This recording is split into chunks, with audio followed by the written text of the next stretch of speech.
Welcome again, everyone, to today's webinar. This is the CREAT training session 4. This is the fourth and final one. The focus is on the Mid-Atlantic region. If you're not in that region, we still think there's a lot of benefit for you to joining us today. So again, thanks everyone for being here. Really quickly, just want to introduce the two EPA folks that are spearheading this. It's Kurt Baranowski, Steve Fries. They're shown there at the bottom of the slide. They're at US EPA headquarters, and they lead the Creating Resilient Water Utilities Initiative, or CREW. Also want to reintroduce myself. My name is Alfredo Lagos with GDIT. Myself and my colleague, Mary Jo, we're both with GDIT and provide contract support to the CREW initiative, and we're happy to be here, and we'll be walking you through session 4. Also, we've got Ann Weiscarver. She's our webinar manager for today. You would have seen Ann's name on the emails, the reminders that you would have gotten, as well as we have Ruth Forster. She's at that tech support number that we provided earlier. So the four of us are here to help you. If you have any questions, concerns, comments, please reach out to us. We're here for you. I do want to really quickly reintroduce our many sponsors that are listed here with all the acronyms. That includes, from on the local side, NUIPIC, Rutgers Climate Institute, Maryland Department of the Environment, New Jersey Department of Environmental Protection, Pennsylvania Department of Environmental Protection, the Region 3 Environmental Finance Center at the University of Maryland, the EPA regional offices, Region 2 and Region 3, and then we've got many national partners more on the right side of the slide: Council of Infrastructure Financing Authorities, American Water Works Association, Association of State Drinking Water Administrators, Association of Metropolitan Water Agencies, the National Association of Clean Water Agencies, the National Association of Water Companies, and the National Rural Water Association. So huge shout out to these sponsors for helping us to plan, organize, get the word out about the trainings. Definitely couldn't do it without you, so thank you. Here's the CREAT training schedule overview. Reminder, this builds on the introductory session webinar that was held back in June that covered general projections on the climate side for this part of the country, introduced the CREW initiative, and featured several case studies of utilities in the area. The CREAT training builds on it, and in the middle there, you see the table on the left, session in the middle, date and time on the right, training topics. We've completed the first 3 sessions. We're now on the final session. So thanks for sticking with us all the way through this. And the goal has remained the same. It's for attendees, whether you're an owner, operator, community member, or you provide support to the water sector writ large. Basically, the goal is for everyone to start their own CREAT risk assessment. And we've been trying to do that using a variety of different things: presentations, demos, poll questions, homework, and then today's session 4, which I'll get into a bit more detail in a second. Okay, so here's the agenda for today. I'll just quickly go through this. We've got a facilitated discussion. That's really the heart of today, on how a utility can apply for a specific funding program for its resilience and adaptation projects. I'll explain more in a sec, because we're about to get there. We'll take a break at around 11:20, give or take, for about 5 minutes. When we come back, we'll wrap up our discussion on CREAT specific stuff. So we'll get into importing, rebuilding. Then we'll go through a lot of the questions that we received during the training, or some of those, a subset, and kind of go through that and ask if you have any final questions on CREAT itself. And then we'll close at around noon with those closing remarks on the training series. Reminder, the webinar is being recorded, and we'll get the link out probably by tomorrow morning. And there is a survey at the end of the webinar, so if you're into the whole CEU thing, don't drop off too early, and we'll talk more about that in a moment. With that, we do have our first poll question. I'm going to ask my colleague Ann to launch it, and this is going to be for the benefit of everybody, but especially the presenters. And it's pretty simple. Who do we have on the phone today? Are you water, utility owner operator? Are you in a government or consulting association? If it's other, then let us know in the questions panel. And I think we can go ahead and close it, because there shouldn't be, this is not a trick question, but it will definitely help us understand a bit more and get a pulse check on the audience and see who's with us. So, okay, we've got like a bit of a spread at the top. So government and then utilities, that's great. Thank you so much, everyone, for answering that poll question. And you can go ahead and close it. and we're just going to jump right into it, into our facilitated discussion. Again, my name's Alfredo Lagos. I'll be serving as kind of the facilitator for this discussion, and I just want to lay out a couple of things before we start to get our guest speakers to come on board. So first, I'll just quickly go through who we've got on the phone, and then I'm sure each person will introduce themselves a little bit more once they jump on and start talking. But we've got a variety of guests here from our pilot utility. So this is the utility we've been working with over these last CREAT sessions. We've got Ryan Kraus with South Monmouth Regional Sewerage Authority, also known as SMRSA, and then Rena Dalal with CDM Smith. So Ryan and Rena will be joining us today. On the state funding programs element, you can see in the middle of the screen there, we've got Charles Jenkins with New Jersey Department of Environmental Protection. And then at the bottom, last but certainly not least, our federal funding programs representatives, Don Tom Nguyen and Francis Josephs, or Franny Josephs, both covering the WIFIA program and the SRF program. So basically, the point of all this is we pull these speakers together to give the audience, everyone that's watching, an idea of what's available now at the state and federal level to fund and finance your utilities, your communities, resilience and adaptation projects. The purpose of the discussion is to do a couple things. One is to demo how a utility, for example, such as our case study utility, SMRSA, but even folks in the audience can apply for a specific financing funding program for the projects that would have been identified using CREAT that we've been working on this whole time that have been part of your CREAT assessment. The goal is really for greater awareness of these programs, kind of some of the nuances, how to go about, again, applying, and then also encourage you to reach out to the speakers and folks that are going to be joining us here today for assistance and questions, really to build those relationships, if you want to put it in one word. So the flow is going to be the following. We'll first hear a recap from our case study utility on their background and potential projects that they identified. Then we're going to go into a highlight of the federal programs that are available now. We'll stop for Q&A, of course.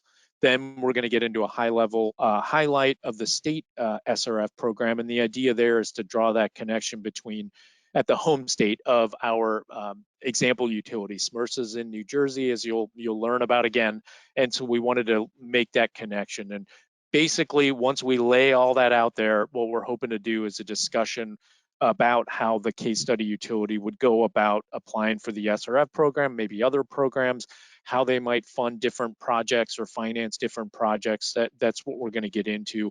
And we'll leave definitely plenty of time for Q&A, especially at the end. Once we do that, we'll transition to break. We'll get that 5-minute break, and then we'll continue on with the kind of CREAT-centric stuff. Before I turn it over to Ryan and Rena and ask them to come off of mute, I do want to point out real quick, we've got at the bottom of the screen there, you see the reference to a financial resources handout and a training handout. So the financial resources handout, the reason I want to mention that is because the contact information for the folks that are going to speak today, it's in there. So if you want to get in touch with them, email is what we provided and their names and who they're with. Use that document. It's there to basically help you out.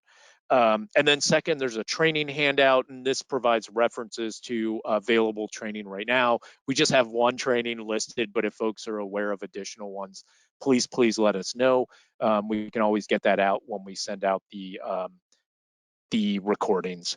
So with that, I'm going to go ahead and ask Ryan and Rena to come off mute. And in the meantime, I will pull up their slides. Hey, Alfredo, thanks.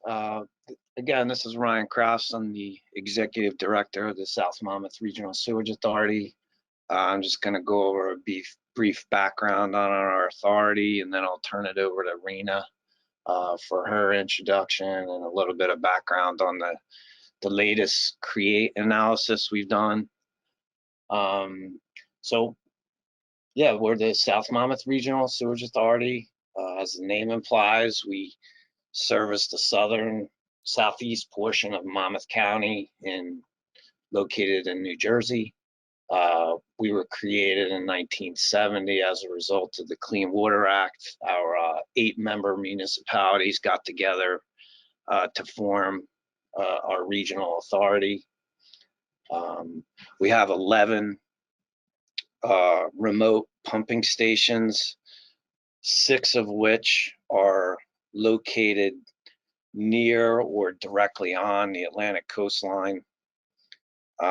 We have about 9 miles of force mains. We have a 9 MGD wastewater treatment plant, which we employ secondary treatment utilizing trickling filters. If you want to see more about those, we have the largest trickling filters in the US, I think.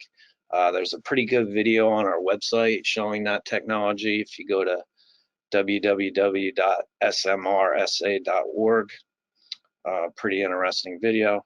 And our treatment plant discharges to the Atlantic Ocean through about a 2.2 mile outfall pipe. So, talking about SMRSA's challenges with regard to climate change, being a, coastal service in the coastal communities, primary challenges are weather related, hurricanes, nor'easters, things like that are a bigger challenge. So we're seeing flooding, storm surge, heavy wind damage during hurricanes.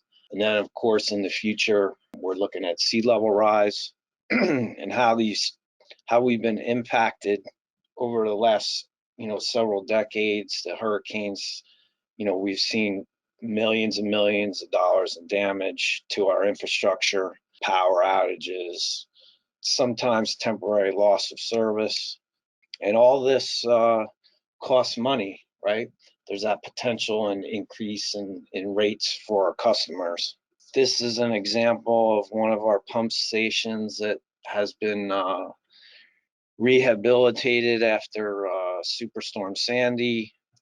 It's an example of our mobile pump station adaptation measure that we employed here. On the right, you see the before. That was a old pump station built in the early 1900s. It was actually originally a primary treatment plant that got converted to a pump station in the early 70s. And the mobile pump station enclosure houses all the critical electrical equipment. So the emergency generator is in there. We got VFDs, pump control panels, things like that. And in the event of a major storm like Sandy, we would actually move this pump station mobile enclosure up to higher ground. And we would leave a sacrificial bypass pump in its place to maintain service. This adaptation measures worked well for us in the past. We have 2 other similar mobile enclosures like this. First, when we started utilizing CREAT back in 2015, really helped us as a planning tool. I'm going to turn it over to Rena for her introduction. Thanks, Ryan, and thanks, Alfredo. Can you hear me, Ryan? Yes. Not working? Yes. Okay, great. Thank you. So yeah, again, my name is Rena Dalal. I am a water and wastewater engineer. I work at CDM Smith, which is a consulting firm in New Jersey. I've been working with SMRSA for almost 10 years now. Right after Superstorm Sandy, we worked on our first CREAT assessment, and that was on the Belmar pump station that Ryan just introduced. And then most recently, we've been working together on this assessment for protecting another pump station, which is Manasquan pump station. So what you're looking at here is a slide of this service area, which is outlined in purple. And the green P's there are the pump stations, shoreline pump stations that have already been protected when it comes to climate change resiliency with some flood mitigation measure. The one pump station that hasn't yet been protected is the Manasquan pump station, which you can see on the lower part of the screen. And that is the focus of the CREAT assessment, as most of you probably already know. So what you're looking at here is a snapshot from the Rutgers tool, New Jersey Flood Mapper tool. And the green star there is where the Manasquan pump station is. So the big takeaway here is that the pump station, although it was, there's minimal damage during Sandy, it is surrounded by, the ocean on one side, and there's some back bay flooding on the other side. So it's vulnerable to flooding in those two ways. But also on the screen, you'll see this 2080 sea level rise projection. And the lighter blue areas and white areas are basically indicating that around that station, there's going to be, anywhere from 1 to 3 feet of flooding in this time frame. So while it's not a concern today, in the future, the bigger concern at this location is that there are going to be access challenges, not just when there's a storm, but kind of on an everyday basis. So as a part of this CREAT assessment, we were looking to see, we were comparing different adaptation measures for the Manasquan pump station. And these are the 4 that we considered and we put into the CREAT assessment. So we were looking at flood doors, which ultimately ended up being the short-term option that SMRSA had selected as a result of the assessment. But they also considered raising the building structure itself, constructing a seawall around the building, and then finally, the long-term option was relocating the building so they would be out of the flood zone and out of harm's way, so that you can sort of protect it entirely. And of course, that is the more expensive and long-term option. And not only is it those 2 things, but it would require sort of collaboration with the government and maybe even nearby towns. So that is kind of in a nutshell what this Manasquan pump station CREAT assessment is about. Okay. Wonderful. Thank you, Ryan and Rena. And for everybody, basically, again, wanted to kind of set the stage on where we're at. So I'll take us back to our slide. So thank you, Ryan, Rena. You guys are done for now, but we'll come back to you. So what we're going to do next is to transition to our federal funding program speakers. Before we get into this, I want to remind everybody we've got that questions panel. So if you've got any questions for Ryan and Rena, please drop those in there. We're going to start collecting questions really whenever you're ready in the audience.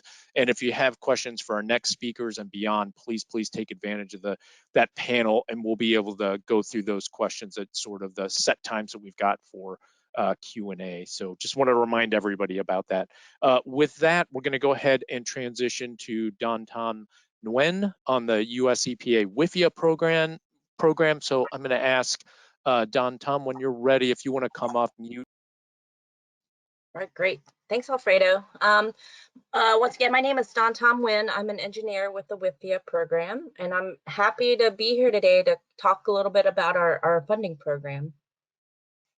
So WIFIA is the Water Infrastructure Finance Innovation Act. We're a program that was established in 2014 with the mission to accelerate water infrastructure investment. So I think the key term here is accelerate. We are a supplemental financing program.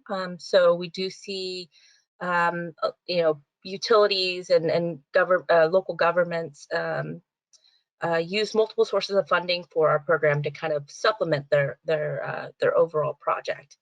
We are a direct federal financing option, and our first loans were issued in 2018, so relatively new program.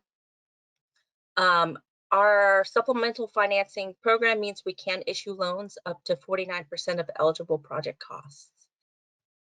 As you can kind of see here, we do have a broad scope of eligibility of borrowers. So as you can see, almost any entity is eligible to borrow from the WIFIA program, and a broad scope of projects. So the set of eligible projects kind of allows us to reach down to almost all water and wastewater infrastructure projects.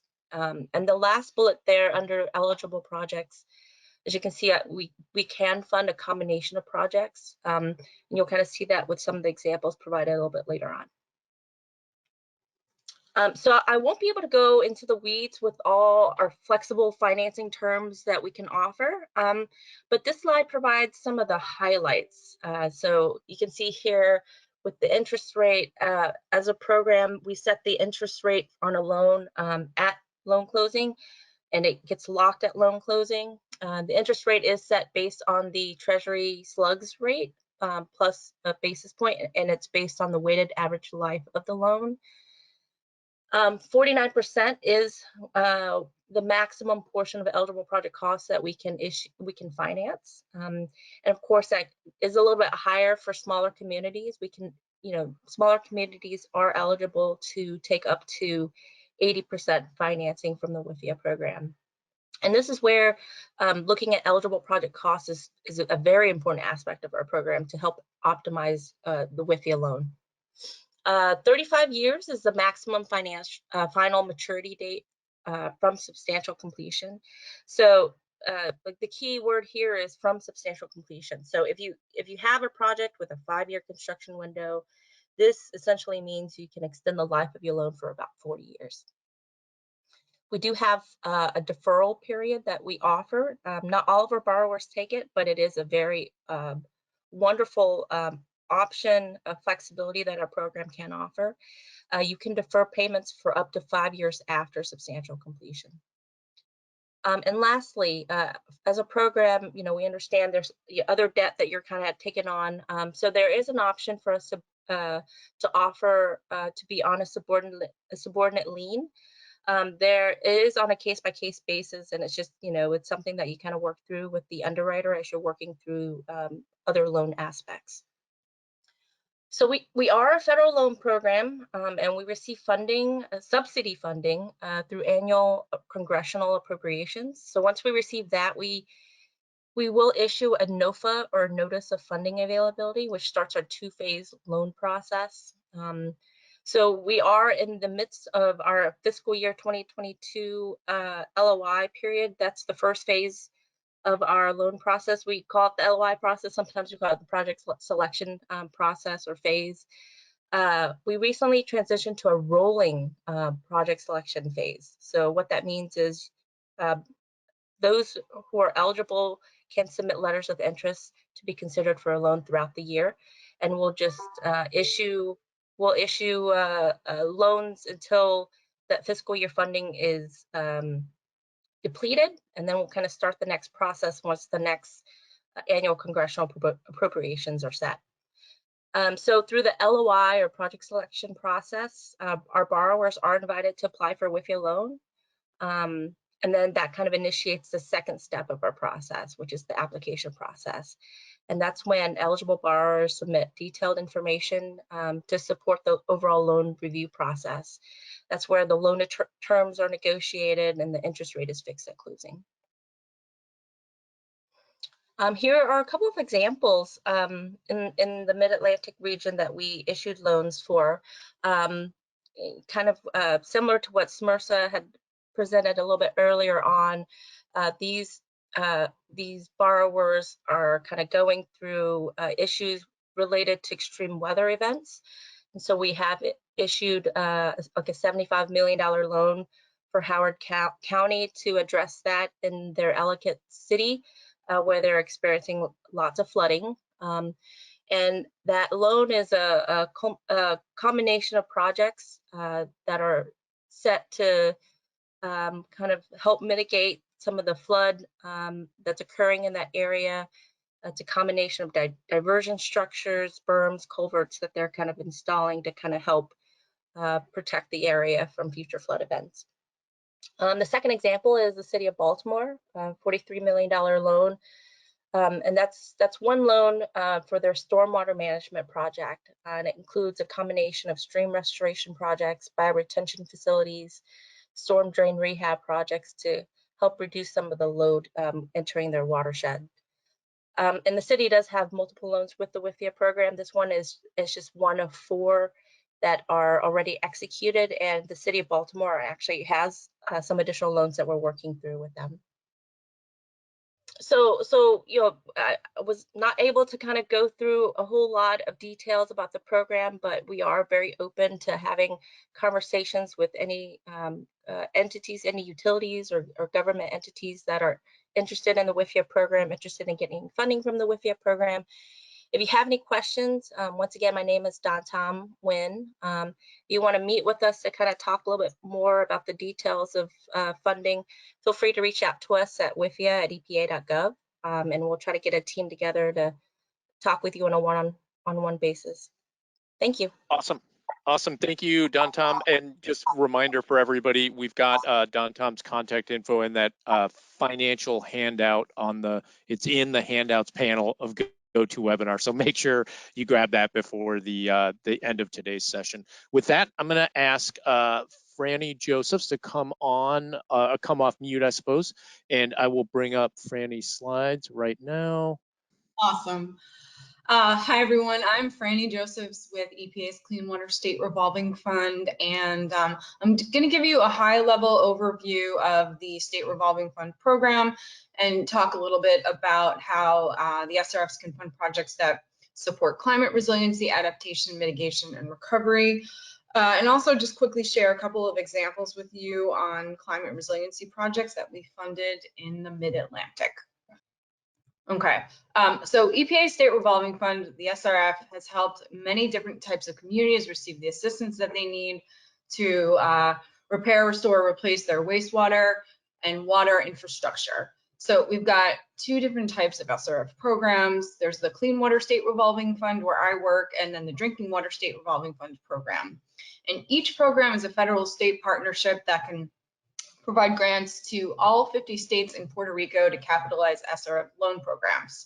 How this all works is that the funds are administered by the EPA and state agencies, where the EPA will award CAP grants to our state programs every year, and the state will then contribute a 20% match to whatever the amount of their CAP grant is.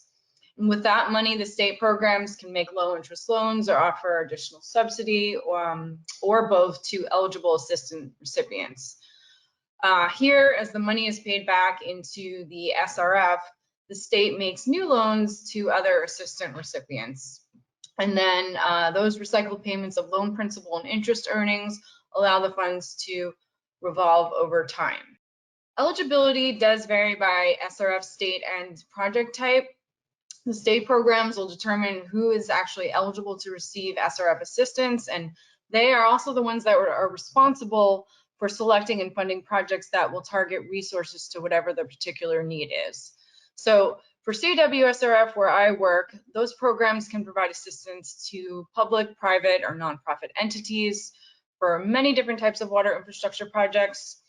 Eligible recipients vary by project type, and as you can see here, include municipalities, utilities, state agencies, community groups, and homeowners. Now for DWSRF, they can provide assistance to both publicly and privately owned community water systems and nonprofit, non-community water systems, such as schools, publicly owned campgrounds, parks, and churches. Also, some states do not provide funding to private systems and private entities. And this is why we encourage all of you, whoever's applying to the program or who wants to learn about a particular program, engage with your state SRF. And at the end of this presentation and also on the handout, there are some useful links to our programs. Okay. So the CWSRF has 12 statutory project eligibilities that will allow them to fund all different types of eligible projects that exist under each of these categories that I've listed for you here. So we've got centralized wastewater treatment projects, which actually incorporate climate resilience activities into them, like floodwater pumping systems or installation of seawalls. Let's see, so other eligible project categories include water reuse, energy conservation, stormwater management. The list goes on, as you can see. This is not meant to be an exclusive list of project categories, and there are other types of eligible projects that can certainly be funded. We have an eligibilities paper that is available on our website, which I've also included a link to on the handout that you will be receiving and at the end of this presentation. Okay, so here we've got the high-level DWSRF eligibilities. Like our CWSRF program, there's also an eligibilities paper available, which you will receive a link to. A couple of things to highlight here, like the drinking water treatment projects, which can be a regular type of projects where communities are treating water to provide safe and clean drinking water to their community. Then you've got transmission and distribution type projects. This could be where the transmission of the water from the treatment plant goes, for instance, to a house. There are also many other types of projects that can be funded through the consolidation of water systems as well. Let's see, I'm willing to bet a lot of you out there probably know that the drinking water systems may or may not have the ability to perform up to par for operation and maintenance. So this would be where there's an opportunity to combine systems or services that meet the needs of the community, especially our smaller ones. I'm just going to quickly go over these DWSRF set-asides here. So set-asides are the money that states can actually hold back from a capitalization grant and do more state-level type activities like providing technical assistance directly to water systems. So as you can see, there's a 2% set-aside that's specific for small systems with a wide range of activities that can be done, including help with risk and vulnerability assessments, which can prove extremely beneficial when it comes to climate resilience. For capacity development, there is a long list of activities that can be performed as well to help systems directly, as long as it's part of a state's capacity development strategy to help systems increase their sustainability of their water system. Okay, so just giving you a quick overview of our programs and where we stand. To date, the CWSRF, which is a 34-year-old program, has provided over $153 billion in assistance to our borrowers, of which about $6 billion of that has been additional subsidy, which is pretty great. But out of the total assistance provided, over 44,000 loan agreements have been put in place for these projects with an average interest rate of 1%. And for DWSRF, they've been around, let's see, for 25 years, and they've funded about $48 billion worth of drinking water infrastructure projects. That includes $4.2 billion in additional subsidy and an average interest rate of 1.1% for their 17,400 plus loans. I'm going to quickly talk about the bipartisan infrastructure law that was signed in November by President Biden, which I'm sure a lot of you are aware of. This is a pretty big deal for us here at EPA, and it includes $50 billion to the EPA to strengthen our wastewater and drinking water systems. It will also increase the capacity of the SRFs for 5 years, and we've received a little bit over $43 billion worth of assistance for both programs to fund eligible projects. There's a link to that fact sheet on the slide. I'm not sure I included it in the handout, but I will put a link in the chat for you if you want to take a look at it at some point today or after this presentation. And here are just some of the key priorities that are included in the bill that the base SRF programs actually already consider important, like putting an even bigger emphasis on targeting resources to our disadvantaged communities. Congress has actually ensured that half of the money that's allocated to the SRF would be made available as grants and fully forgivable loans to provide assistance to them. Bill is also focusing on making rapid progress on lead-free water for all and addressing emerging contaminants in our water. And of course, Bill supports resilience and climate and will encourage our states to use this funding for infrastructure projects that prioritize projects related to climate. Okay, so how all this comes together regarding climate under the CWSRF starts with these different types of eligible activities that our program can fund to maintain and increase climate resiliency. I have listed a couple of good ones here for you, like activities that prevent interruption of CSOs in the event of flooding or natural disasters. Here that could look like implementing a project that relocates a facility to another area or elevates the facility out of a flood zone, preserving, protecting, and maintaining the operation of treatment works and the integrity of the treatment in the event of a flood or a natural disaster. It's like installing floodwater pumping systems and backup generators. Let's see, we can also fund projects that reduce impairment of water quality, like forest thinning in the event of a wildfire. So yeah, as you can see, there's a lot we can do to increase resiliency for POTW or community. We have a fact sheet that goes along with this in detail that you'll also be receiving a link to. Okay, and here are some specific activities that you can do under the Drinking Water State Revolving Fund, as long as it's a public water system. They can definitely help with building alternative water supplies or drilling new wells, energy and water efficiency upgrades. There's also source water protection activities like purchasing recharge areas and implementing different source water protective measures. So here too, there's a wide variety of options and activities that are eligible. Okay, so here are some eligible activities that both SRFs can fund related to disaster mitigation and recovery, both of which are very important in helping a community maintain resiliency and getting them through a disaster emergency. Both programs offer financing for these types of activities. Here are some examples for you to note, like backup generators, physical flood barriers, redundant equipment and infrastructure. Existing facilities can be modified or relocated, like moving a treatment plant out of a floodplain area. Also, equipment can be protected against hazards by waterproofing electrical components or sealing structures to prevent water damage and so on. Okay, so coming down to the home stretch here, I just wanted to share a couple of example projects with you that have been done in the Mid-Atlantic region. So let's see. So some of the very first examples of resiliency that I learned about when I came on board to EPA actually involved the Mid-Atlantic region. This one in particular involved our New York and New Jersey SRFs and how they were able to assist communities after Superstorm Sandy hit back in 2012. Now this storm, as I'm sure you all know, really brought to light the vulnerability of our heavily populated areas and their need for resilient strategies to extreme weather. So luckily, Congress was able to appropriate about $600 million in SRF funds to both New York and New Jersey to reduce flood damage risk and enhance their resilience to natural disasters at a POTW.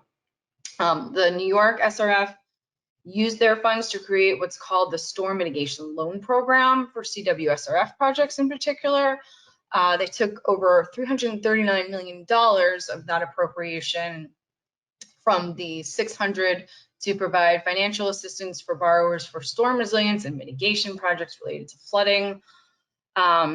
So promoting sustainability to reduce the likelihood of extreme damage from future storms and protecting our water quality is still one of the main goals of this program. They're continuing to actually promote these projects today as well. So they are still ongoing. This is the project that our pilot utility for this webinar, SMRSA, I hope that's how you pronounce it in the acronym, spoke briefly about in the beginning of this webinar. This one was implemented after Hurricane Sandy through the financing from the SRF via our New Jersey Water Bank's statewide assistance infrastructure loan program. So as you probably know, SMRSA operates a wastewater treatment plant and conveyance system that serves several coastal communities that experience extreme weather events. Here, before they received assistance from FEMA, they were able to build 3 pump stations that I think saved the community an estimated $1.9 million and should prevent damage from future storms that were to come. So 2 of these pump stations are fully operational mobile units that can be disconnected during a severe storm and apparently transported to a safe location, which is great. So what we heard was that once a storm subsides, the mobile stations can be returned and reconnected. In recent years, older pump stations in the coastal areas were seriously damaged and cost millions of dollars to repair. So this project added many good components of resiliency to storms. And there was a 3rd pump station that was actually replaced by an older station that I believe was in a 100-year flood zone and then placed outside of the floodplain to protect it. And with that, I have my resource slide, which is the last slide of this presentation, that will be available to you. I think this is for your viewing, but this is also included on the handout that should be available for you as soon as possible, with links to the CWSRF website, links to the DWSRF website, and other good information on some fact sheets. And then, of course, we've got information on what Bill is all about. Any questions, feel free to ask. Also, feel free to email me at any time, and we will get back to you as soon as we can. Okay, great. Thank you, Franny. Really appreciate that. I'm going to go ahead and close your slide out. So reminder to everybody in the audience, two things. One, the contact information for our speakers is in that financial handout document. So just go there. Their email is already listed, and the links that were provided earlier, I think the majority, if not all of them, pretty sure we got them all, are in that handout document. So it should be all consolidated, nice and neat for you.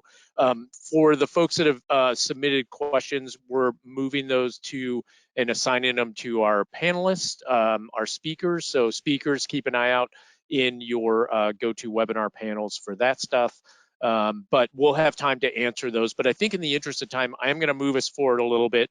And that way we can kind of have one big question and answer session. But I'm going to ask, before we get there, Ann Weiscarver, our webinar manager, if you can launch our next poll question. And basically, this is another easy one. Basically, have you accessed any financial programs in the past, whether it's SRF, whether it's WIFIA, whether it's some other really cool thing in your state or your community? Is it yes, no, unsure, not applicable? That's possible too.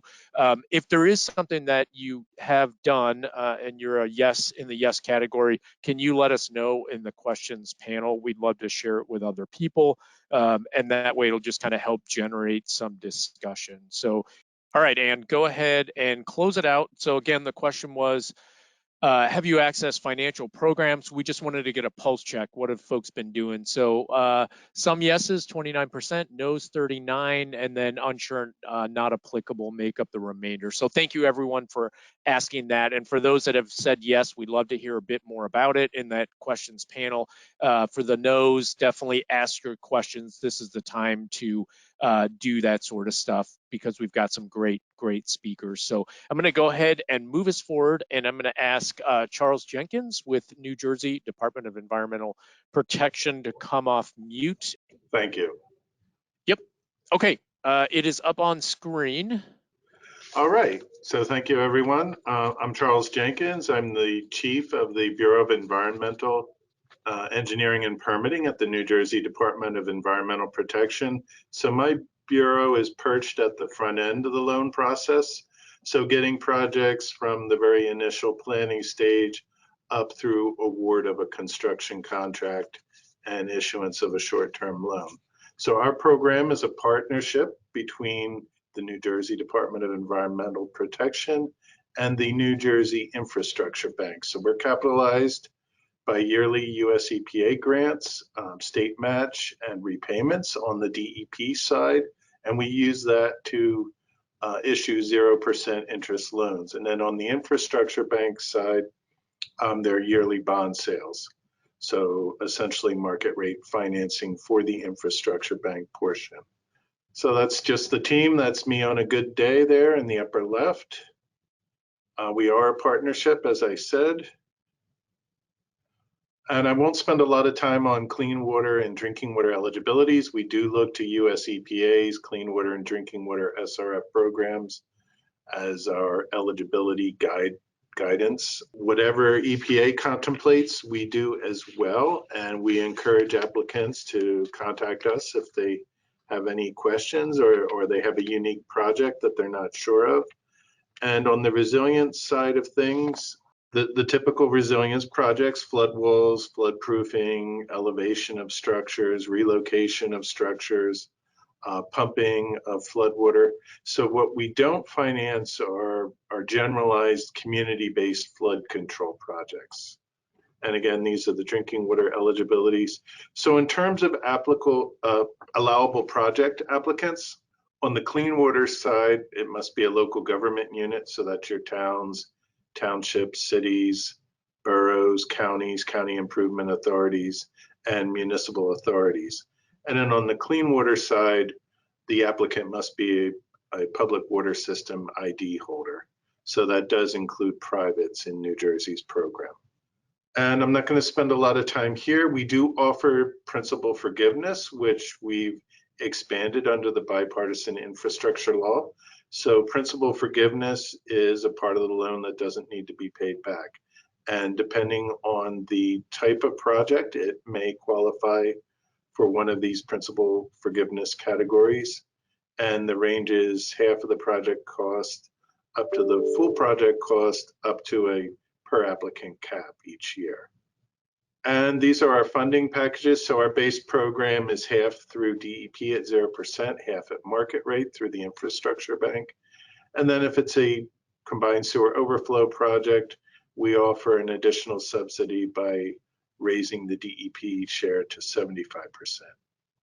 For conduit projects, redevelopment by private entities that have an agreement with a local, the rate is 25% of DEP funds for those projects. And on the drinking water side, it's a bit more complicated, partially due to the different set-asides. And the priorities on the drinking water side are lead service line replacement, nationwide issue, very big, high-profile issue in New Jersey. A lot of work's been done, a lot of work remains. Contaminants of emerging concern is I wouldn't say it's the new big thing, but it is something that we're seeing more and more of. And then uncovered reservoirs. So there are still a few uncovered finished water reservoirs in New Jersey that we're looking to get financed and implemented. And here again, the funding packages vary depending on the type of applicant. So in affordability communities, there's an enhanced DEP share as opposed to the base rate. And then investor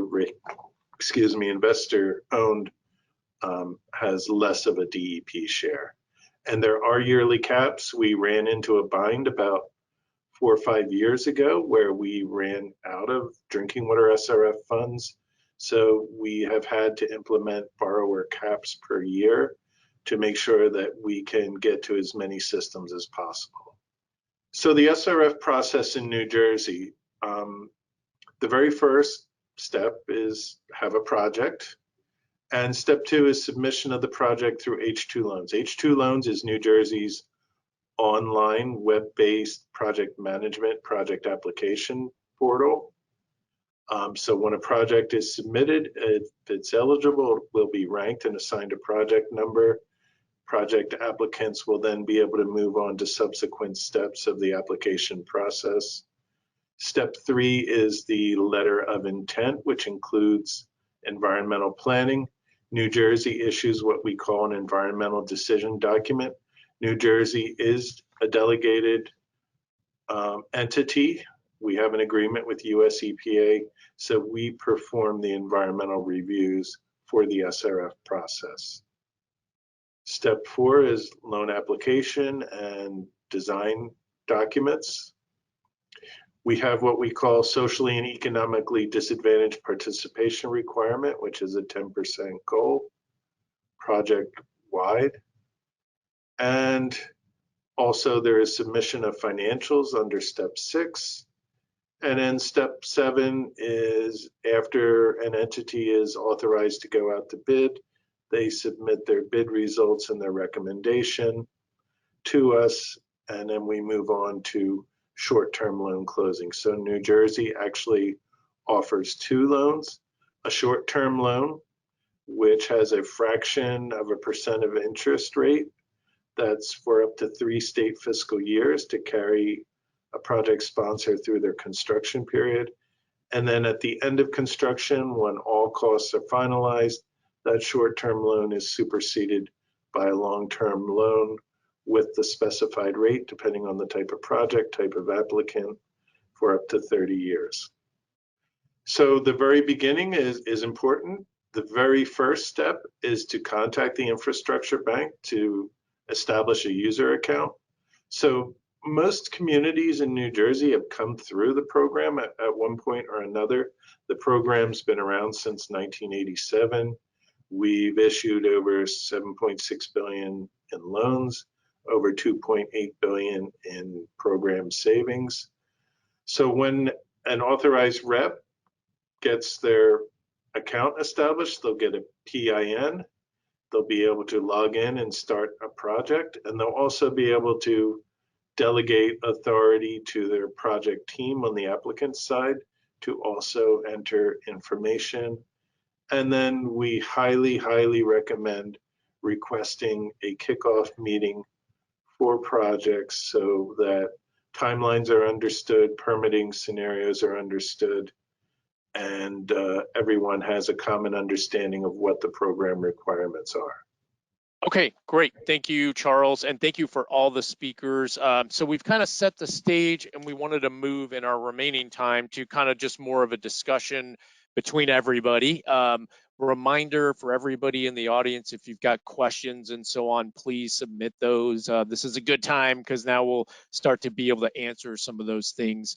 But I guess as we're starting here, what we want to do is start with, get the discussion going with Rena and Ryan, and maybe specifically Ryan, wanted to ask you, in your CREAT assessment, you guys identified 4 different options as part of the process, and Rena shared that, you guys specifically are looking at 2, a kind of a short-term and a longer-term project. And what we wanted to ask to get us all started is, Ryan, for you and SMRSA, like, what are you guys planning to do on getting these projects implemented, specifically on the funding or financing side? Are you able to, for example, to cover with internal funds, you pay for all the projects, or do you have to go out to the New Jersey Infrastructure Bank or other organizations to kind of make these things happen? Yeah, so the short-term floodgates, that's a fairly inexpensive fix. You get some good bang for your buck for fairly reasonable out-of-pocket costs. So those funds would just come out of our asset management reserves that we have on hand. The longer-term project, which would take, it's quite a few years off into the future. There's going to be a lot of planning and design with that. That is definitely a candidate for clean water SRF funding project. So yeah, we would definitely look to go through the iBank for that project in the future. And Ryan, specifically, you've done that before, correct? And had experience going through that process? Oh yeah, several times. Like Franny mentioned, there was three pump stations right after Superstorm Sandy that we ran through the project, or the funding process. Runs fairly smooth after you've done it once or twice. So yeah, we definitely appreciate good interest rate when you factor in the no interest portion from the DEP. Fantastic. Thank you, Ryan. Appreciate that info. And we'll come back to you. I guess we wanted to go to Charles. And Charles, you may have seen, as just in background, that SMRSA, identified 4 different projects, the kind of the cheaper end, the floodgates and flood doors, as Ryan mentioned, and then kind of getting into elevation of the structure, and also the seawall, and then the relocation. I guess this point blank, Charles wanted to ask, and I think we all kind of know the answer, but are these projects eligible through the New Jersey SRF programs? Are any of them, available for forgiveness, and like kind of are there any kind of incentives, I guess, to reach out to you guys for any or all of those projects? Sure, they are eligible. The main source of principal forgiveness at this point for that sort of project or projects would be affordability based. So it's dependent on the weighted median household income of the service area. We evaluate that when projects come in for priority ranking. So any applicants will know at the beginning of the process what their potential principal forgiveness will be. And we're in year 1 of the bipartisan infrastructure law. So as with any state, we have to have public hearing on our intended use plan. And that's when we urge all interested parties to make suggestions of how to better serve their needs. Charles, I know one question that we've gotten in general is when should people start talking to you guys, and just in general, their SRF state program, like, is it when they're, for example, just beginning, for example, using the CREAT tool where they don't even have any ideas, but they know they've got an issue, things that they're being impacted by, or is it better to wait until they really have some ideas fleshed out? They've maybe, for example, done the CREAT risk assessment analysis, gone through and sort of whittled it down to a smaller set. Like, basically, when's a good time to start chatting with their state We're SRF program? open at any point. Obviously, the earlier the better, just so we all understand what a project need is and what potential limitations there may be involved with that project. So we have rolling applications, and we see projects that are basically just an idea all the way up to projects that have been fully designed and permitted before an applicant approaches us. But in general, the earlier the better. Okay, great. And Charles, there was a question, just because you mentioned it, the rolling process, the application process, a question came into you. It's in your panel, but I'm happy to read it to, and that way you can just respond to it maybe verbally right now. For the rolling application process, rather than the set deadline, how are projects compared and prioritized? Or does the rolling process place more emphasis on first come, first served? That's a good question. So it's mostly first come, first served. When it comes to principal forgiveness, a project's principal forgiveness eligibility determination is at the front end, but we can't confirm principal forgiveness until a construction contract is awarded. And when we move into short-term loan closing, that's when the funding program commits principal forgiveness to a particular project.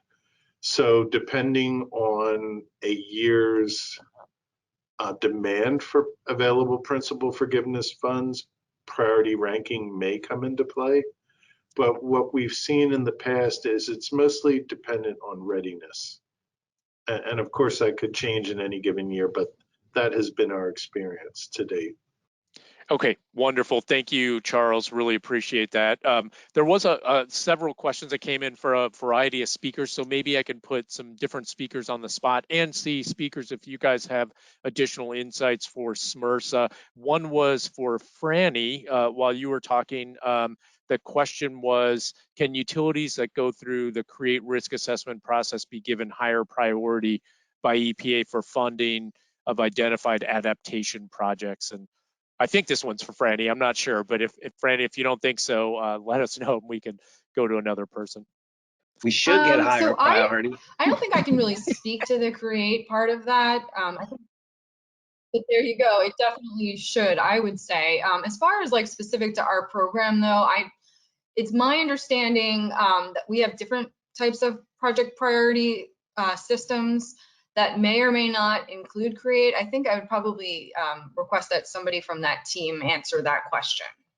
And Franny, just to confirm, which team, sorry, are you referring to? Well, the people that work on the CREAT tool from Creating Resilient Water Utilities. That would be, well, on this webinar here, I would probably turn to, I don't know if Steve Freeze is actually on. Yeah, it's not a question that I can answer because it doesn't specifically pertain to SRF. Okay. Well, thanks for that feedback. Maybe we can go to Charles on that one. Charles, just out of curiosity, I don't know if you caught that question about the using Sure. CREAT. Does that help or provide some kind of like extra, brownie points, for lack of a better term? I don't know that it will create extra brownie points, but an evaluation of resilience is a required part of our project planning. So obviously there may be many types of projects or many communities that aren't affected by these resilience concerns. So they may have just a single paragraph in their planning document. And then there are the coastal communities where we would be looking for a justification of how their project is resilience. So we have guidance and development. It's very much consistent with what EPA has prepared. There is a focus on mapping to show existing and future projected conditions and what steps the applicant will take to plan for resilience needs in the future. And then we are also working to make sure that we are consistent with New Jersey's various permitting programs. So the land use permitting program, for example, that does coastal area facility regulation act permitting, flood hazard area permitting, and also our group that handles stormwater permitting. Okay, great. Excellent. Thank you to both of you for working on that one. I know we've got a question for Don Tom. This one was about the difference between WIFIA and the clean water and drinking water SRFs. Like what distinguishes them, Don Tom? And in other words, why not just add money to those existing programs rather than create WIFIA? Like what's the deal, I guess, is what folks want to know. And that's a good question. I don't know if I have a full answer for you because Congress was the entity that created the program. But I can tell you, WIFIA and SRFs, oftentimes do work together in terms of a funding source for utilities. But for WIFIA, I think that one of the things that we find is slightly different from as a program is the fact that with the establishment of WIFIA, there was the opportunity to expand the flexibilities in terms of eligibilities. And so if you take a look at the eligible borrowers and eligible projects, there is quite an overlap between SRFs and WIFIA. Like if you have an SRF eligible project, you can fund under WIFIA as well. But then there's also these additional eligibility criteria that gives WIFIA a little bit more flexibility in funding other projects that might not be eligible under the SRF program. And that's a little bit more difficult to do or to amend with a program that has been operating for 30 years plus. The other aspect is just the fact that with the establishment of the program, there is this push to provide larger amounts of funding. So our program, there is a minimum project size requirement, but in terms of the cap on the loan that we can issue, there's no limit. And so I think it kind of offers that ability to supplement some of the other funding sources that may have, a cap to what they can fund on an annual basis. So there are some additional flexibilities that were added onto the WIFIA program to kind of allow for that additional option of funding that could provide a little bit more flexibility with a new program that might not be easily done with an existing program. Excellent. Thank you, Don Tom. Really quick, if you don't mind staying on, quick question that came in was just, you mentioned and others have like combining multiple sources of state and federal funding. Do you have any tips, anything that would help utilities, communities, and the combination thereof of these programs? Sure. We are a supplemental financing program, so all of our borrowers have multiple sources of funding that they're working from for their project. And it could be a combination of like cash on hand.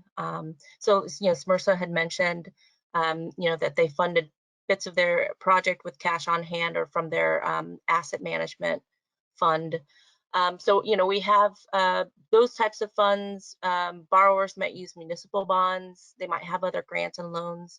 We often work with borrowers that couple the SRF loans with the WIFIA loan.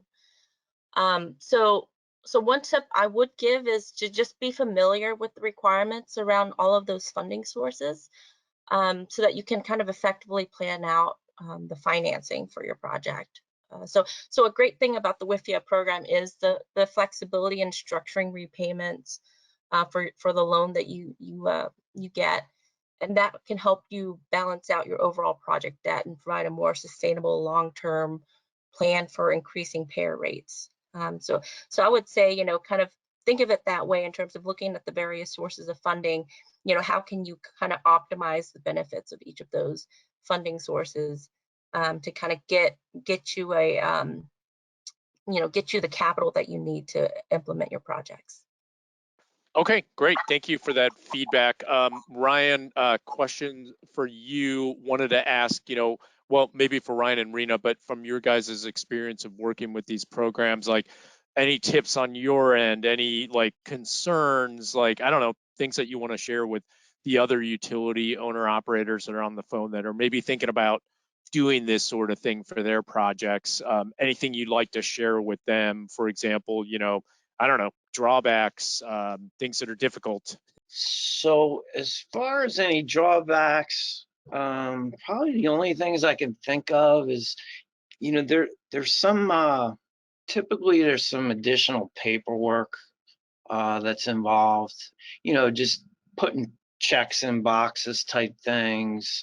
Both the owner or the governmental entity and the contractor is responsible to do some additional paperwork when going throughout the contract process.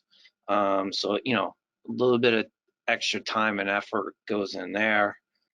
And then I guess one other thing that I'm thinking about that is kind of a drawback is, and it's particularly in our situation, we're looking to try and bundle several projects together under one loan to do one group project, several different projects all in one loan.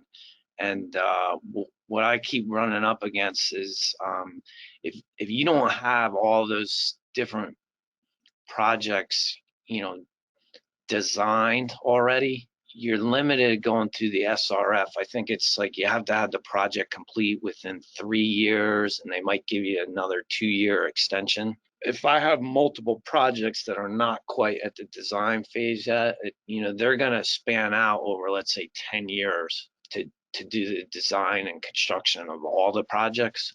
I could be wrong, but that doesn't seem like a good fit for the SRF project or financing. And Ryan, so I understand, and maybe the audience. So basically, it's kind of on you guys to like basically have everything all planned out, all designed. If you're going to bundle everything together, you got to have everything lined up, everything ready. And the challenge with that is that, are you basically saying you may not be ready for like some of the projects because they're pretty? I don't know. There's a lot to do, I presume. Yeah, they're on the planning horizon. I see. So we're looking to kind of flatten our debt service out over the next 20 years, to do a bigger borrowing. And we know there's projects that are going to come over the next 10, 15 years. It's just that, they're on the horizon, but they're not in design phase. So obviously you're not going to be able to build them within that 3 to 5 year period. So in that case, I guess we would have to break them up into several different projects going through the SRF. So that's kind of a struggle on our end. Okay. Yeah. Thank you for sharing that. Really, really, really appreciate it. Before we go to our other panelists that sort of respond to that and provide any insights, want to ask for everybody in the audience, we've got still a few more minutes. So if you've got questions that you want to ask of our, the panelists here, please take advantage of that. We would love to hear from you, and we've gotten some really good ones. I guess maybe I'll put either Charles, Don Tom, and Franny on the spot and see if you guys would like to respond to Ryan's points about some of those drawbacks, but also, how does tips for bundling and what can be done there. And so I don't know, any of you all, if you want to come off mute, please do.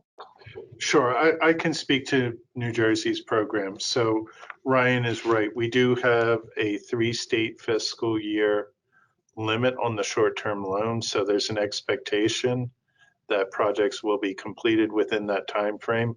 You know, sometimes an entity will come in with multiple contracts addressing various needs, or they might just come in with one big contract because that's what they are able to complete within that time window. We also have a concept that we call operable segment. So when we finance work, at the end of that 3 years, it has to be an operational integral part. So in other words, one entity would not be able to construct a pumping station without the associated force main. They both would need to be completed within that 3-year time frame. So it is a limitation of the program. We don't have a way out of that limitation at this time. It's something that's been discussed many times, and I'm sure we'll continue to discuss it. You know, one of our ultimate goals would be for entities to have asset management plans in place with identified needs and be able to move to, from a layman's standpoint, a line of credit sort of situation. We, meaning the infrastructure bank, other entities within New Jersey, we haven't been able to figure that out, how to make that work yet, but we're still working on it. Okay, great. Thank you, Charles. Appreciate that. I do want to give Don Tom or Franny a chance to jump in there on Ryan's point about, yeah, just, you know, drawbacks and things that are a challenge. Tom, did you want to speak first? Sorry. No, I go was ahead, just Franny. wondering if you could please repeat the question. I had to log out because my audio is not working. I'm having technical difficulties. Yeah, Franny, yeah, we had asked Ryan, you know, just from a utility perspective, what are the challenge, you know, pinch points, that sort of thing of using some of these funding. And he had mentioned, you know, obviously paperwork can be a challenge. And then he had talked about they want to bundle projects to have one loan in order to sort of flatten their financing. So, but because these projects are, you know, 10 years down the road, some are being built, but some are just still in the plan phase, not the design. And so there's sort of a mismatch there, but they want to get to where they can do a bunch of stuff under one loan that covers future projects. So that's, I think, if I got it right, that's how I would sort of characterize it. And Franny, does that make sense? And anything to chime in on? Yeah, I was wondering what the question was, though. I think it's basically like how to, that's a challenge. Like, well, I guess the question would be to you guys, like, is there some kind of solution on that bundling concern where you're trying to think about the future projects that haven't been, they're still in plan, they haven't been designed yet? Is there some kind of workaround or something, a tip or something that could help utilities? As far as future projects go, we don't so much focus on those as compared to ones that are normally ready for construction. As far as like funding, if you're asking about funding multiple projects at the same time, we do offer different types of financing mechanisms that are available for that. Something called programmatic financing is available, especially for these much bigger projects that include all different types of activities under one giant project that can have like point source or non-point source or green infrastructure, all bundled into one, all different kinds of activities that can be funded all at once. So if that's the question that you're actually asking, I was off audio before, so. Okay, no worries. Thank you for jumping in. Don Tom, I did want to give you a chance before we wrap up because I know you came off mute. Yeah, no, thanks, Alfredo. So just to kind of add on to the question that was answered earlier about the differences in the programs, I think this is one of the biggest difference in terms of the flexibility, because the WIFIA program does fund a combination of projects. And we have lots of borrowers that take that opportunity to bundle, you know, the various projects that occur. So we have like two different types. We have like the combination of projects of, you know, well-defined projects that you know you're implementing, but you're at various stages of design and planning for them. You might have a few that are or near ready for construction. You know, we have financed projects like that, or a combination of projects like that. And then similar to what Franny had mentioned in terms of like programmatic, we have like programs of projects that we fund, and those might be a little bit less defined, but they have a common purpose. So say you have like a 10-year plan to update your distribution system, and you are planning to update 50 miles a year of pipe, or rehab 50 miles a year of pipe, but you're still trying to define those locations.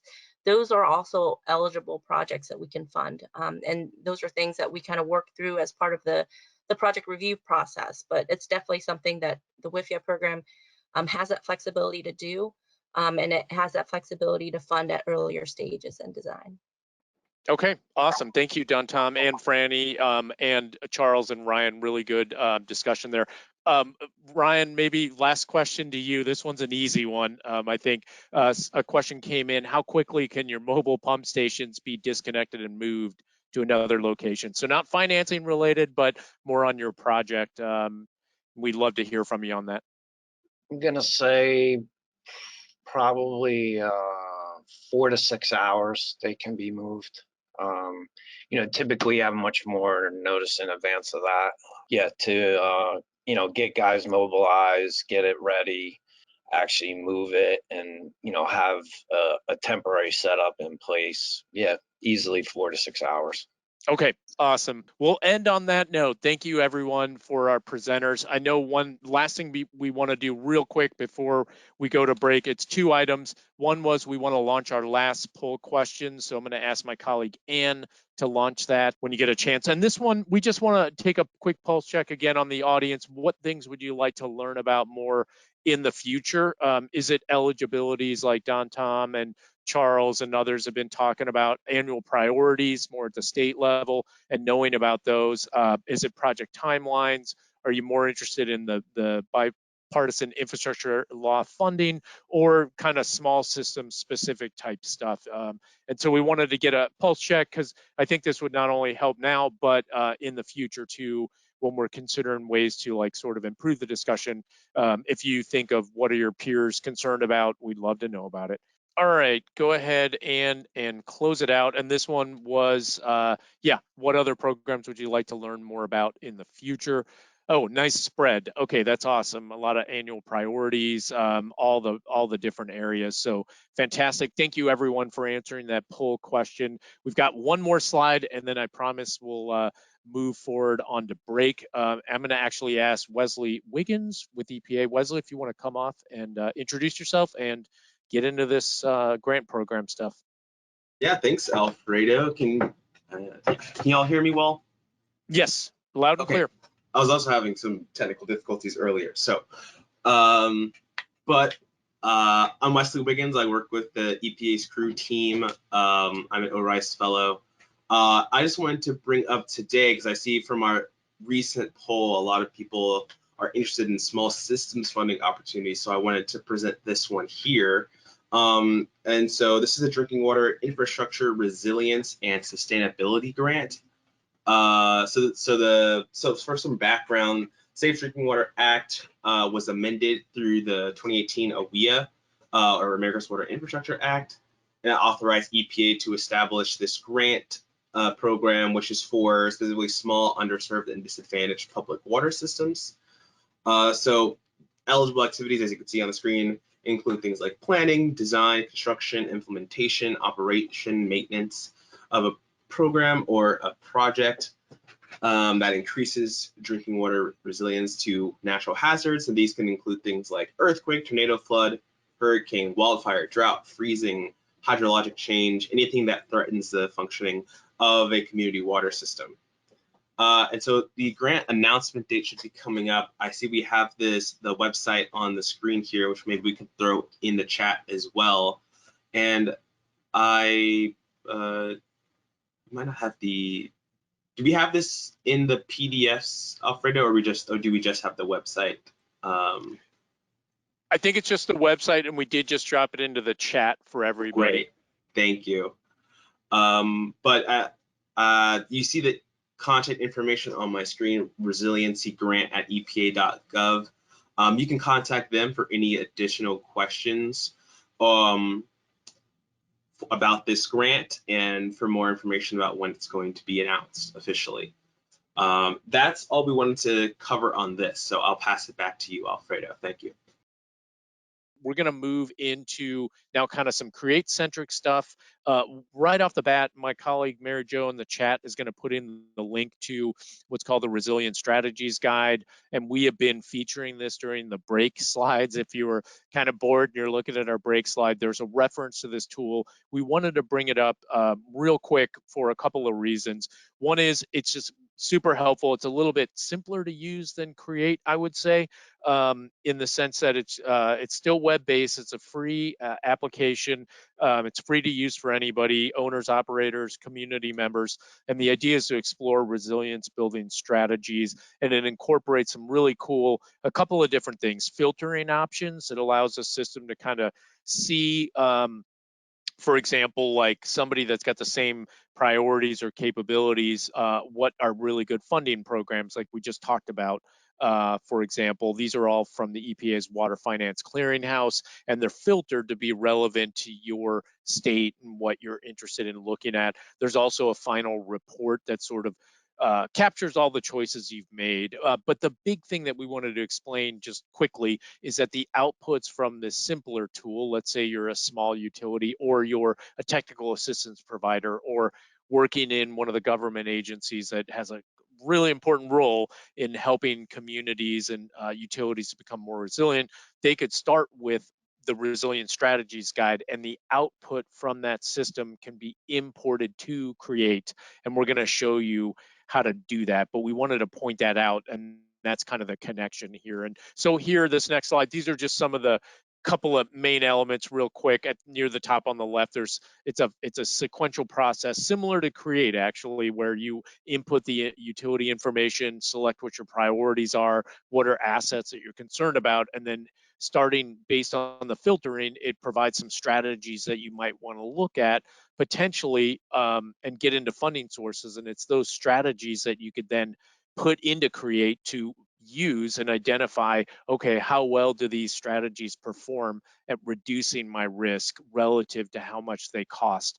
All that CREAT stuff that we went through with using the SMRSA example. So really, really cool tool. We just wanted to make you aware of it. More importantly, the fact that it connects to this importing and rebuilding topic. So I'm going to ask Mary Jo, when you're ready, if you want to come off mute and walk us through this portion of the CREAT training. Great, thanks so much, Alfredo. And hello, everyone. This is Mary Jo, and also with GDIT. And that was just such a great facilitated discussion. Thank you for all the questions. But if you have stuck with us over these past 3 weeks, I'm going to show you some additional functionality in the CREAT application, which we didn't really have time to get into in the first 3 sessions. But if you did attend those, you might recall that we started building an assessment file from scratch for the first 3 modules, and then we did switch to an already completed imported file for modules 4 and 5 just to save time on data entry.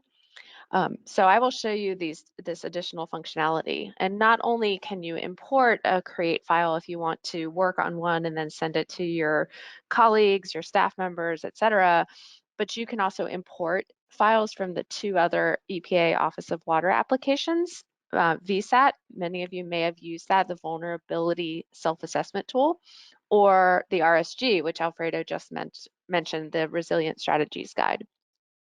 So you can see on this slide that the 3 different files have extensions that are really helpful if you forget where you saved the file, and you can know which file type you might need. So CREAT files have a .create extension. The RSG files are .crwu or CREW, and the VSAT files will have an extension of VSAT web. So after you log into CREAT and you click Get Started, we showed you this several times over the past 3 sessions, but you arrive at that dashboard and it will list all of your existing assessment files and also give you those options with those blue icons above. So in the next slide, I will go over importing a file. Soon, in just a minute, I will get into actual CREAT to show you how this is done, but you would click on the Import Existing Assessment button, and then you would go through the browse to find the file that you saved to your computer. And if you remember the progress wheel, a create file will show you how far you have completed it through the different modules and the page when the file was exported. So a file from create does not have to be 100% done when you export it and then when you import it again. And then RSG files and VSAT files actually will show as 0% when you import them, but don't worry, don't be concerned. All the data from the other applications will be imported. It's just that in Create, you have to progress through the Create pages and modules page by page. So on the next slide, I'll show you quickly that Create has another great functionality that you can rebuild an already existing assessment file. So if you're paying close attention in our previous sessions, you might have noticed that some pages get locked as you go through the tool, so you cannot change data. And this is intentional for the process of Create. But if you decide that you want to change anything because you have maybe updated information or you made a typo or for whatever reason, rebuild will bring in your entire create file, but you do have to start from module 1, page 1 and progress sequentially, but you can make changes. So with the next slide, if Alfredo would transfer controls to me, I will actually show you how this is done. All right, so this is the dashboard that I was talking about before. And if you attended the other sessions, we have seen this so many times. We have our different assessment files that are down here. And recently we did have some really good questions about logging in and accessibility. So if you do sign up for a CREATE account through login.gov and you get access with a user ID and a password, that's your account and all of your assessment files will be saved in your own account. You can export them and send them to your team as long as you tell them the password because it is encrypted. So really quickly, I will show you, if you pick import, as I mentioned, and you choose a file, I'm going to start with a VSAT file because I know a lot of utilities and users have used VSAT for the AWIA compliance. You can name it whatever, set test import. It will bring in all of the information that you input, but as I mentioned, it will show this 0% complete. Never fear, it does have the information from VSAT. You do have to go through and enter in more information, including your system type, because that does not get pulled over. This is just an example. And you can proceed through Create. It does pull in natural disasters. If you have used VSAT, it will not pull in any man-made hazards. You can then pick your specific threat if you want to change it. But as you can see here, in VSAT, we were able to do a 100-year flood and a 500-year flood. So it does pull in any specific threats as custom. And then if you remember, we did go and get baseline scenario dashboards. You can pick your specific location and change it around based on the address that you first entered. So I'm going to go back to the dashboard. And if you send your create file to one of your staff members or teammates or somebody that you want to have them look at it and see what they think, as you can see, there is the .create file. And so that is how you would pull in a create file. And as you can see in my browse list here, there is a .crwu file, which is the RSG file. So if I import, and if you did the homework, we did send you, oops, I can't type. Import file. It will show up. And as you can see, it's 100% complete. And this is what I was mentioning. Several of the pages are locked. So if I said, oops, you know, all of a sudden, South Monmouth, Manasquan area, et cetera, got a huge influx of population and I wanted to change this, I cannot do it from here, but I can pick rebuild. So I select that I want to rebuild that file. As you can see, I have a lot of files in my own dashboard. Sorry for the scrolling. And by default, it is called rebuild, and I could rename it whatever I wanted to. It does show up in my top of my list. And as you can see, it's 0% complete, but it brought in everything.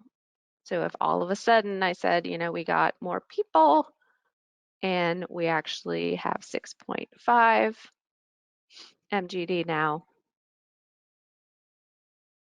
you can change it. One quick note before I give it back to Alfredo is that you can change your threats and assets, but often it is just easier because we are encouraging you as you go through CREAT to have one asset threat pair. It probably is better to actually build a new file. It doesn't take that much longer to go ahead and enter in the information again. But if all of a sudden I wanted to completely change my threat, I know a lot of people experience both floods and drought. So if you wanted to change it from floods to drought, for example, probably your asset would be a different asset that you were selecting that was vulnerable to that threat. So I do encourage a new file. But you can go through, you can change location. This is why a lot of people use the rebuild functionality because they want to change their climate station. But I don't have time to show that to you today, and I will turn it back over to Alfredo in the interest of time.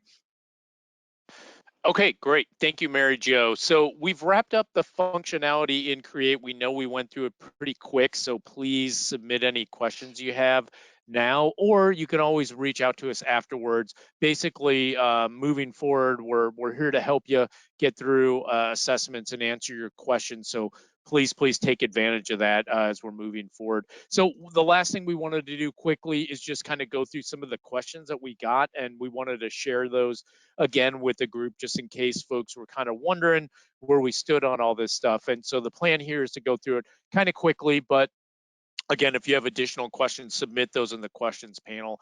On module 1, we got just 3 that we sort of boiled down here. What were the options for the system types of utilities? That's water only, wastewater only, combined water, or combined wastewater. We had a really good question about, is stormwater an option? And it's not currently, but the advice is to use the wastewater option. So remember, the difference between only and combined is if you do just that one thing, or if you do a little bit of both, water, wastewater, but one is bigger than the other. So that's kind of the difference. But takeaway here is if you're stormwater, pick the wastewater option.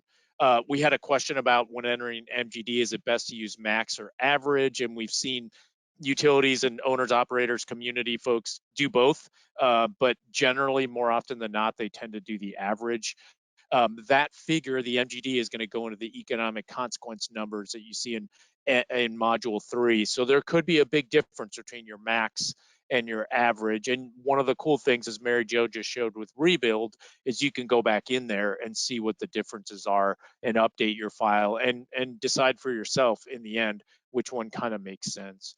And then the last question there, for the potential future climate conditions that are shown in that first climate awareness summary report, you know, is it very local to where you're living, or is it generalized to the region rather than your zip code? And the idea here is that the climate awareness report, it's based on the information you've already inputted in your utility info page. So whatever street address, zip code, et cetera, but it'll give you the maximum, I guess I'd call it the worst case scenario for your area, all the way out to 2060 for hotter, drier, warmer, wetter, moderate. You may not want that, you know, and it's in module 2 where you'd make the change. Maybe you want to dial it back a little bit, you know, or you want to do 2035 instead of 2060. So that's kind of the difference. Module 2, somebody asked, you know, what about those 38 climate models? Remember that CREAT's got that grid where the grid's laid over the entire country, and then within each one of those grids, 0.5 lat by 0.5 longitude, 38 climate models are run in that grid, and the 5 that are more relevant to hotter, drier, moderate, warmer, wetter, those are averaged to get to those scenarios. So that's kind of how it works. In the background. On module 3, the question we always get, where the heck do those ranges come from in CREAT for the economic consequences? This relates to the business impacts, the utility equipment damage, the source water receiving impacts, and then environmental. CREAT, if you remember, in module 1, you input all that information. CREAT's going to use that, all those calculations behind the scenes. If you open the hood, that's all in the methodology guide. It's going to generate numbers that are specific to you and nobody else, depending on what you entered. So that's where those ranges come from, and they're dynamic, and it's based on the benchmark data and what you entered. So if, as Mary Jo mentioned, and I did already, I'll just point it out again, if you make changes in that intro, in that module 1, you're going to see changes in the economic consequences. And again, we encourage you to run it a few times in different ways, because there might be a good reason for doing that to help your decision making, I should say. On module 4, I think we just got one question. It was kind of similar on the question before was, where do the economic consequence numbers come from? In CREAT, if you remember, there's a library with a whole bunch of adaptive measures already in there. So if you're not sure where to start, you can go there. And what's cool is there's default monetary values for some of those adaptive measures. So for example, when you're trying to figure out how much is this going to cost, CREAT's got some built-in calculations that are based on, as you can see here on the screen, from experts from EPA, FEMA, and others that help design CREAT. So if you want to learn more, again, lift up the hood for yourself by going to the methodology guide, and it explains where those measures come from. But they're just meant to be a starting point. Obviously, it's not going to be, it's going to be imperfect, but if you're looking to get started, this is a good way for those default monetary values for your adaptation measures, and that gets rolled up into your adaptation plan, which is super useful. And that all comes to a head in module 5. And so these were the questions that we got in module 5. Again, if you have additional questions, this was what we covered last Tuesday, and we went through it really quick. You could spend a lot of time on module 5. So if you do have questions, please submit those in the questions panel. And there were 2. One was, what's the definition of region in the regional economic consequences? Is it statewide or other? And it is more statewide specific economic data. So in CREAT, as a refresh, you can select to look at the impacts of an outage to your region using state-specific economic data. And basically it takes that state-specific data of where you live. If you're in New Jersey, this type of system you are, it'll come up with a figure, and then that'll multiply by the days of outage and the percentage of your customers that are impacted by that outage. And that multiple can get massive, depending on, it can result in a total consequence amount that can be huge. So that's where that comes from, and it's up to you whether or not you want to look at it or not. You're totally free to turn it on or turn it off. Last question we got was, and this relates to what Mary Jo was talking about, the rebuild. It looks like in CREAT, it locks the ranges for the economic consequences when you get to module 5. And that's true. Once you get to this part, module 5, the idea is you've inputted everything, you know, you're golden with what you chose. Now you're just going to have to deal with it and work through. So they are locked. So what you would do is you can rebuild, as Mary Jo said, go back, change some of those ranges in module 3, and make some adjustments. And it's often just kind of easier, you know, to rebuild, and instead of, you know, it depends on what you're doing. You can either start from scratch or rebuild, but you would have to make some changes and see them in module 5. So these are the questions we got in CREAT. I went through them kind of quick, but we did want to highlight those before we wrap up for the training. But again, if you have additional questions, whether it's on the financing discussion we had earlier or on the CREAT specific stuff, please let us know either now or after we've wrapped up. We'll still be here and here to help out. As we're wrapping up, I do want to just thank our example utility. This is SMRSA, South Monmouth Regional Sewerage Authority. So thank you, Ryan Krause and Rena Dalal with CDM Smith. We really appreciate you guys. They've been working with us for months actually, and they had worked with us previously in a previous incarnation of CREAT a few years ago. So thank you, Ryan and Rena, for reprising your role and speaking during the intro session. It was awesome, and really appreciated all the great information that you provided for everybody that's been going with us along the way. Want to thank all of our planning team members. There's a whole bunch that have joined us on some of these sessions and have been working behind the background. Also want to thank our guest speakers. So in session 3, that was last Tuesday, we had Stephanie Dalkey from the Environmental Finance Center at University of Maryland, and David Goldblum-Helsner from the Water Security Division, covering financial programs and resources. And then today, our wonderful panel, Ryan, Rena, Don Tom, Franny, Charles, and Wesley as well. Thank you to the panelists. It was really awesome, really appreciated all your discussion points and highlights. This recording will be made available, I promise, by tomorrow. So you'll be able to reprise and rehear everything and see the slides. Also, last but not least, definitely want to thank all of our co-sponsors. That was NUIPIC, Rutgers Climate Institute, Maryland Department of Environment, New Jersey Department of Environmental Protection, Pennsylvania Department of Environmental Protection, the EFC at University of Maryland, the Region 2 and 3 EPA offices. Really appreciate their support. And then all of our national partners, SIFA, AWWA, ASDWA, AMWA, NACWA, NAWC, and NRWA. Thank you to all the sponsors. They helped working behind the scenes to plan everything, all of the different tasks that need to be done. Finally, last but not least, as we're wrapping up, we're going to leave the lines open for a few more minutes. So if you do have questions, let us know, but we're basically done with new content. So before you go though, if you need to contact us, the contact information is here on the left side of your screen. If you need to submit questions, please continue to do that. That's all in the homework document that we provided earlier. So please take advantage. Also, the financial resources handout that's got the points of contact from today's roundtable. Please reach out to us. With that, we are done. We're about a minute over, so I'll just go ahead and wrap up by saying thank you again to all of our guest speakers for joining us. Thank you to everyone that's attended and joined us all the way through. Really appreciate it. We know it's a huge commitment, so we're super thankful. And thank you for everyone that's been providing great comment and feedback. It's been a really good training. It's been a real pleasure working with you all. So, and thanks again, everyone. Really appreciate it.